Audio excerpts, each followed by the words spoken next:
Hello and welcome to the Otaku Network podcast. My name is Steve. And I'm David. And we are into week 7, the absolute legitimate halfway point of the 2025 spring season. So, as always, we'll kick it off with Kowloon Generic Romance. Episode 7 picks up where episode 6 left off, where we have Hajime rushing off to try to help for the building that's just collapsed. While there, he runs into Gwen. The two reconnect after what appears to be a long time, and they talk about how both of them are the real versions of them, etc., etc. We then get a flashback of how Hebinuma and Gwen meet. It's actually kind of sweet. It is. How Gwen picked him up at the bar and then charmed the clothes right off of them. I think we've just been misgendering Hebinuma this entire time. I don't think Hebinuma has ever referred to themselves as any specific gender. Yeah, I think we've been using everybody else's. I can't even think of anybody else that knows them as really... No, maybe. I don't know. Yeah, probably. They always describe Hebinuma as a he. Sure. We go back to Hebinuma in the current time while he's still searching through Kowloon. He's looking for Dr. Wong, so I don't know what the interaction with him in the previous episode was, but apparently he's having a hard time finding him, or maybe that is a change that has happened since Gwen is no longer with him in his travels through Kowloon. He ends up passing out for some unknown reason, perhaps the effect of the city itself, and wakes up in essentially the back room of a burlesque hall. While he's conversing with the woman who apparently owns the place, he asks her if she knows of a half-Japanese dancer. I think this may mean that Hebinuma could be an illegitimate child, and the person that they're looking for, that they asked for, could be their mother. Okay. The lights go out, and before they can kind of do anything about it, Reiko bursts through the door, checking in on her valued customers, which leads Hebinuma to take Reiko back to their office and kind of start talking. And Reiko outright blatantly asks them, "Am I a zirconia?" Which makes Hebinuma pause a little bit, going, "You've done some research." And then the response is significantly more mysterious, where they say, "No, you're something we'll call generic." So Reiko leaves, goes to visit Yaomei to decompress, and she's pretty much taking the term of generic to mean that she's literally generic. But something tells me it's more related to Jean Terra, generic Terra. Yaomei pushes her to buck up. You got to do something for yourself. You got to change your life, etc., etc. Where Reiko's like, "You know what? You're right. I'm going to take your advice and I'm going to find a different place to live." As she is kind of doing some pre-preparing for the move, she gets a knock on the door at essentially 2 minutes to midnight, and it's Hajime. Hajime tells her that once the clock strikes midnight, it will be the anniversary of the old Reiko's death. We had found out through some conversations that it seems like Reiko had taken her own life. Again, the theory that we've been kicking around about how Hajime considers himself to be her killer. The guilt thing seems to very much play into that revelation. So this new information for the Reiko that we're aware of causes her to change her mind about moving. She decides not to, but she does want to make it her own while also maintaining the essence of the original version of her that's no longer there. Yaomei talks her into going on a trip out to Hong Kong to get some supplies, and just as she's about to step out of the walled city, Gwen shows up to stop her. And that's where he tells them that only certain people can see the walled city as they see it, and that includes Reiko. That something is going on, and it definitely has something to do with Jean Terra. Because when Yaomei had stepped out, she looked up, and the Jean Terra device was no longer in the sky. So that's kind of where we end it. Where, yet again, a lot of questions have not been answered. So something is causing people who are dead to reappear within this revitalization of the second Kowloon walled city. We don't understand what's happening to create the city itself. Hebinuma assumedly has something to do with it. And I think the way that everybody that understands kind of what's going on reacts to it, the appearance of the people was an unanticipated side effect. Also, I think Reiko killed herself because she had chronic insomnia Her medical sheet said that she had gone to the Dr. Wong for insomnia. To be honest, I didn't look at the medical sheet when Hebinuma's weirdo Yeah, I paused it to minion. read it. I paused it to read it, Okay. and it was from like June 14th to August 31st. So we also found out that Reiko has been dead for 3 years. Yes. And I think that's round about the same time that the demolition of the illegal second Kowloon city was completed by the Hebinuma group. A majority of this episode was also happening on my birthday. August 30th is my Oh birthday. yeah, that's right. Now you can think about it and be like, tomorrow is the death anniversary of Reiko. Woo! Yeah, I don't know. We just Yes. have to keep waiting for the next episode to learn more that we're not going to get answers to. There's a lot. I did start to get frustrated in the beginning, in the first portion, especially with the flashback between Hebinuma and Gwen meeting each other, Oh, yeah. that they just kept adding more mystery without solving. Like, no, we already have too much mystery. I don't need more. Stop spinning your wheels. But then I got over it pretty quickly as the episode ended. I'm like, okay, all right, fine. Because they did give us information, kind of. She went to Dr. Wong for insomnia, which there is a condition where you gradually get insomnia so bad that you just can't sleep anymore. Yeah, And then you slowly die from sleep deprivation. yeah. It's Is- rare. It's like very rare, but Because your body needs sleep to repair itself. yes. And, to let your brain relax as well. And she probably killed herself to avoid the agonizing pain of dying slowly from lack of sleep. We'll find out. Hashtag depression. I mean, the show has never necessarily been lighthearted. Oh, but extra depression. Yeah, there was a little bit of extra serving of depression on this one. It'll be interesting now that we have more of this insight into the older version of Reiko, how when we see future flashbacks, how much more is going to be revealed. I would assume, story-wise, there's something behind any insomnia if that's what led to her no longer choosing to exist on the mortal coil. Also, Jesus take the wheel. The fan service. the video over to the other screen that wasn't projecting out into the hallway. This whole week. That's a fucking fan service. Yeah, It's always the 7th episode. that's what the kids want, right? You got to keep them interested in the middle of the run lull. Although there hasn't been a lull. The story has been fantastic so far, but it keeps teasing us with the goddamn mystery, the core mystery, as to just what the hell is going on and why. We get tidbits, obviously. It's doing a really good job of trickling us the data, just enough to keep us coming. But it's like, They're going to do the fucking... I just want to read ahead and know. They're going to do the fucking Inception thing where the ending is just more questions than it is answers. If it's done well enough, I will be okay with that. I hated the end of Inception. I didn't like Inception in general, but that's just me. And apparently, I'm a weirdo, so. Contrary to where every other episode of this season has been, Vigilante doesn't pick up where we left off. It is at some random point in Koichi's daily life, and he's in college, falling asleep during a college lecture, talking about how being a vigilante is affecting his daily life. And as he's studying, he meets a upperclassman. And that upperclassman very quickly takes him under her wing. She basically very quickly befriends Koichi. He takes her back to his Penthouse? his penthouse where Popstep is sitting there waiting for him. And she realizes that he's bringing someone home, very quickly goes and hides. And Koichi, not wanting to appear a slob, ferrets away all of his dirty mess. No, it's not even his dirty mess. It's Popstep's and it's Knuckle Dusters. His dirty mess, in the sense that he doesn't want the apartment to look dirty. Yeah. And yeets it all on top of Popstep, who he doesn't know is in that bed, and very quickly irritating Popstep.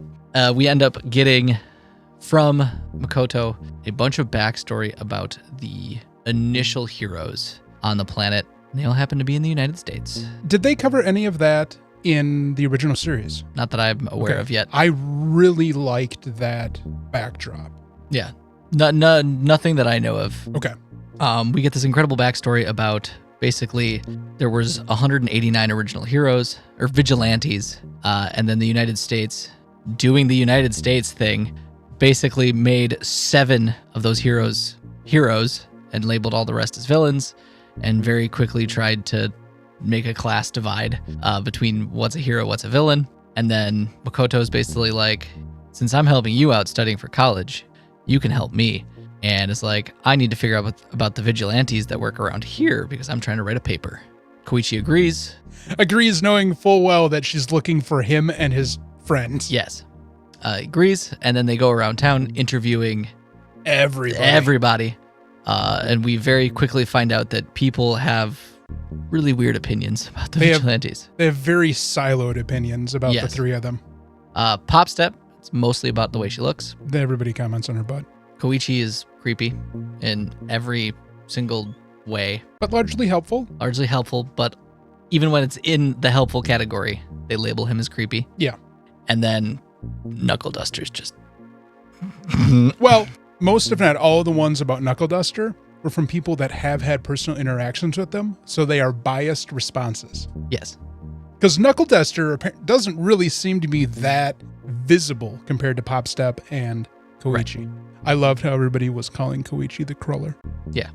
And that's how we got past something. Important note. So this soccer ball quirk penguin man, which even the narrator's like, what the fuck's going on here? Yeah. Steals the laptop. Koichi's like, it's my time to shine. He does a Clark Kent, to which Pop Step's like, why are you helping? If her laptop is gone, we won't get exposed. And he's like, because hormones. And so, 3 points of contact. Zip, zam, zoom. He chases after the villain. Thief. Shouldn't say villain. Thief. He tries to kick out the legs, to which he just soccer moves. Bro, you can't fuck with Pele. Yeah, you can't fuck with Pele. And then the two middle schoolers, the dude, discount Cyclops, fucking blasts the dude. Dude drops the laptop, Koichi catches it, and then the two middle schoolers just beat the shit out of this guy. Oh, yeah. And in lightning fast changing, in typical Superman to Clark Kent, Koichi's like, I got your laptop. And to which he tries to claim that he stopped the villain. Or the crawler stopped the villain, but the two middle schoolers are like, you didn't do shit. Koichi's like, I rescued your laptop. And then this is when Makoto tries to pull out her quirk. She has a polygraph quirk, and all she needs to do is make contact with somebody. She shakes Koichi's hand, and she asks him if he's the crawler, to which he says no. And it comes out that it's the truth, because he isn't the crawler. He was saved by crawler. He was saved by stupidity. Saved by semantics. And so that's pretty much where the episode kind of ends. Yeah, we see some interaction between Makoto and her brother, who is the investigator. He was the guy with the cat man. He was the guy with the cat. Okay, I didn't. And he's also from MHA. Yeah, that I know. I love the little cameo by B Girl. Yeah, and her face was like, yeah, they blurred out her face. I liked this episode. It was a fun episode. I also liked how Koichi and Pop Step are like reviewing all the comments at the end, and Pop Step's like making fun of Koichi, and then Koichi's like, yeah, you want to go over yours? But. I think the thing that got highlighted quite strongly in this episode is the unrequited love that Pop Step has for Koichi. Yeah. She's head over heels. Yeah, she's head over. She was so jealous over Makoto. Oh, yeah. The entire episode. Pretty sure Koichi, if anything, just looks at you as a little sister. I mean, they're not that far apart in age. She's 17. He'd be like 18. No, I thought 19. she was 15. No, in the anime, I'm pretty sure she's just 17. Fair. No, this was a good episode. It was a lot of fun. It was kind of a little break from the brutality of the previous episode. Yeah. I love this semantics saving the day. I for sure thought that he was fucked. It's like, nope, just you got lucky because everybody calls you the name that you don't want them to call you. This is a really straightforward episode. I enjoyed it. I just have so much fun with this show. Yeah. It's awesome. I enjoy it every time. There isn't ever an episode where it's like, it could have been better. I really appreciated the history lesson that Makoto was giving. I even liked the dumb penguin. I thought it was funny. If they would have taken it more seriously, I would have been upset. Sure. But because the narrator's even like, what in the fuck is that? Yeah. No, I'll give you that. No, I liked how Makoto was trying to drive home to Koichi when they were discussing the origins of the hero licensing and how the line between villain and hero is ambiguous and vague at best. And she's trying to figure out what led to the choosing of the original group of heroes in the United States. Okay, so, because I've been convinced to watch To Be Hero X, and how To Be Hero X's concept is that heroes gain their powers through popularity and social perception. Yes. Makoto alluded to something very similarly in the genesis of the heroes, in how not their abilities coming from the people, Right. but the fact that the moniker of being a hero is derived from perception. Right, and that's actually explored a lot in My Hero Academia Sure. with the hero ranking charts. Because for the longest time, All Might was the number one hero because he was the most popular hero. Sure. It wasn't because he was good at being a hero. No, it's just He because was people just loved him more. popular, and he presented himself well, and he was good at the job. That's essentially the same way that heroes are handled in 2B Hero X, Mhm. where everybody has kind of like this virtual wristband on them that tracks their popularity. Yeah. The show just keeps exploring the concepts of how social currency affects the outcome of what you do. I mean, it's Chinese. It's a very Chinese show. That'll cost you social credits, sir. The real life equivalency, especially in Western China, is being translated into a superhero show with 2B Hero X. I missed the police officer in episode 6. Did you spot him? I don't know where he was. Oh shit, no, I don't remember seeing the police officer in episode He 6. had to have been in it. He's been in every other episode.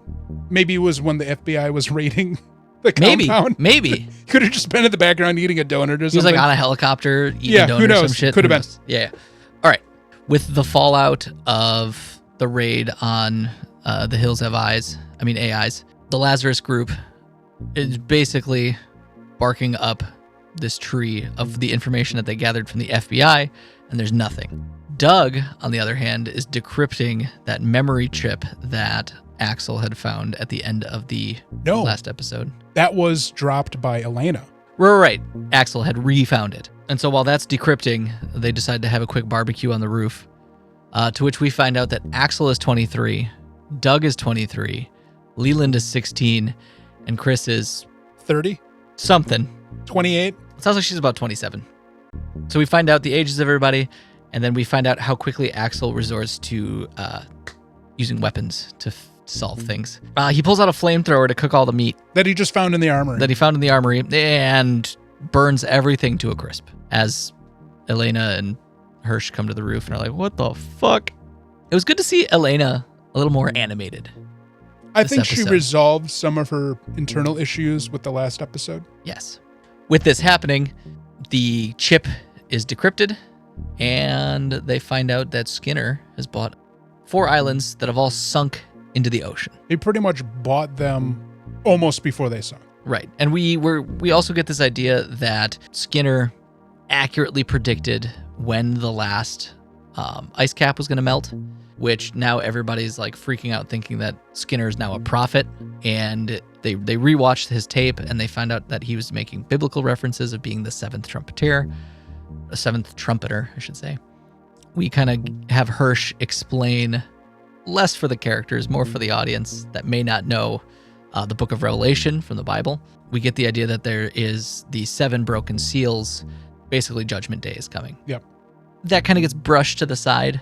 Doug, Leland, Chris, and Axel all get assigned to one of these islands and go explore what the fuck could potentially be there. Doug hires some waterplane pilots. Axel convinces Fishermen. Chris just buys a boat. I loved how they positioned that right after Leland trying to convince the woman at the touring In Japan. in the tourist agency that he wants to take the tour, and she's like, bro, you need 10 people. And when she said that to him, I'm like, why don't you just pay for 10 tickets? And then they immediately cut over to Chris just buying a boat. Dropping, $74,000 on a boat. She's like, click, I love spending money. And then the boat just... Yeah, she auto drives it in. The AI boats are cool. Yeah, they are. So we get Axel hiring a guy to drive him out there on a boat, and they all kind of arrive at moderately the same time to their Very positions. convenient. I mean, narration. And they all explore the area, diving underwater, which, Jesus Christ, Chris in a swimsuit. Let's go. That's a bit gratuitous. That was some fan service, but I was there for it. Though, to be fair, though, the way Chris has been presented to us the entire time, that's not outside of her personality. No, it's not. That is not. very much what she would do. I'm saying I was there for it. Fair. They all basically came to a similar conclusion. All the while, Elena pulls out like tropical drinks and snacks and chips and shit while she's watching, which loved. She was just chilling back at HQ. She's snacking. like popped out of her shell, and I love it. They all kind of come to the conclusion that this is kind of what Skinner wanted them to see. I think it was this and then everything they've been so far, just to kind of chart this zigzag course throughout his experiences. Right. And basically see kind of why he's doing what he's doing. Yeah, what might be formulating his... and they came to the beliefs. conclusion that he maybe does want to be caught, but he needs the people that catch him to see where he's coming from so that potentially positive change can come from it. He's trying to convince them that he's not necessarily evil, but doing it in a way that he thinks will work other than just trying to tell them that outright. Which, this development, I feel like gives more cadence to my argument as to why the show's been good so far. Okay. Is that it's allowing us to kind of not just have the, all right, we found Skinner, boom, boom, boom, but kind of getting this insight through him not directly monologuing about why he's doing this to show that like he's doing it to affect the planet and make change by basically holding the world at gunpoint. But we knew that from the introduction of the first episode. He literally said why he's doing this. You still don't get it. No, I do. I understand what you're trying to say. I'm pretty sure it was planned out that way, but I think it's disrespectful to the audience to spin their wheels for 5 episodes before telling them, oh, we did this so you could enjoy the experience. Get within his mindset. Anyways, we got to finish off what happened in the episode, because that is actually... What happens at the end of the episode is actually significantly important. Right. Then, as Axel comes back, he realizes that his boat driver dude is bleeding. And he's like, don't you feel that? And dude's like, no, I can't feel pain syndrome. Yeah. They said it like 4 times. I forgot it as well. Which they think is how Skinner developed Hopna. Because he took genetic samples of the people in these locations, and they were all important because they all had big populations of people that couldn't feel pain. I think that was the assumption, though, because I think we only had that confirmation from where... Right, but that's the conclusion that they came to, is that these locations probably had higher populations of people that couldn't feel pain. Yeah. And he did take genetic samples from all 4 of these places. Yes. And so that's how they think he developed Hopna. Mm-hmm. And we got the biggest bombshell of all, is that Hirsch worked for fucking Skinner. No, hold on. Axel talked to the gentleman and is like, wait, so you've never taken Hopna? Yeah. And he's like, nope, never had any reason to. So, confirmed, there are definitely going to be people that will not be taken out by this. And he talks about the idea of how, because of, they were all poor on this island, and essentially Skinner came in as this guardian angel and used the pretext of paying all the residents of the island to just own the island as a exchange for him gathering their genetic data. He also helped them to improve their situation to move away from their homeland that they were going to lose imminently. The way it was talked about is it seemed that this was the exact same scenario in all 4 of these islands that they were exploring that no longer exist. Hirsch worked for Skinner. Yeah, Hirsch was meeting with what I'm assuming is her government handler. Yeah. And then, was it Elena? Elena found out. Elena was going through record. They were doing research. They had found some of the research groups that were connected with Skinner's work on creating the drug. And by going through the personnel roster, they stumbled upon Hirsch as being part of it. Which, with the way that Hirsch was talking with her handler, that was all transparent. And that's the end of the episode. Yep. Better than the past couple of episodes. We have a lot of relevancy to what's going on, more so than we've had in the past couple of episodes, I feel. So I appreciated that. Probably the next clue then is Hirsch. Seeing as usually every episode leaves us with where we're going to go the next episode. Except for 5 didn't do that into 6. They're running out of fucking time. Well, half the show's done. Half the time is gone. They're running out of fucking time. We knew they're going to run out the clock, of course. I am feeling anxiety for how few days are left. It's fine. For me, the show's been very enjoyable. This episode felt very preachy. It did. This episode's commentation was on humanity ignoring climate change. I've also heard that this show was kind of meant to do this. Yeah, we've talked about that before. Yeah, it's taking jabs at a lot of things, especially in the United States, that are just being ignored. Willfully ignored. And all in Watanabe's all in the sake of hubris. Right. Watanabe's vision for this, at least from what I've heard from people telling me, is that it was a critique of kind of America's stance on a lot of things. Like they're putting a story around these critiques. We should be seeing one about global conflict soon too. Probably. Within the narration of the story, as people are getting more desperate, there's going to be issues that pop up. World War III was a statement that was stated at some point. I forgot about that. Yeah, that's right. Yeah, no, the episode was okay. It's definitely better than the last couple of episodes. I feel like it actually told something that was meaningful at this point, aside from just being a criticism and a spinning of the wheels. Like it actually felt like they have made progress now, which it has never felt like that through the entire show up until this point. So I appreciate that. Yeah, I don't know what else to say about it. No, that's it was all pretty cut and dry. We've got a lot of dangly bits that will lead into further episodes. Yeah, that's pretty much all I got for Lazarus today. Yeah. Speaking of dangly bits, Kowloon keeps dropping them. I have faith that we will have a satisfying conclusion to this story by the final episode. And I want it to get here so bad. This is one of those ones, don't let me go to the comic book store, because if they have Kowloon in stock, I'll literally pick up the final volume and read the last couple of chapters. Just because I'm so desperate to know what the hell is going on. Just wait. We're halfway I know, there. I'm gonna wait. But man, I am so desperate.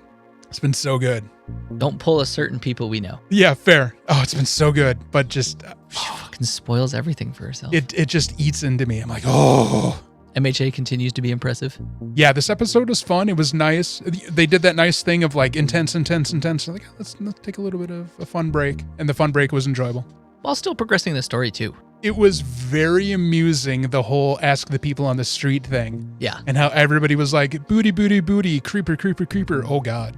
Booty, booty, booty, booty, creeping every, oh, God. I love that the two middle school kids keep showing up because they are amusing. They're comedic relief, 100%.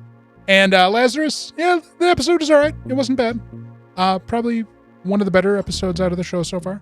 I think it's still got a long way to go to really make me enjoy the show, though.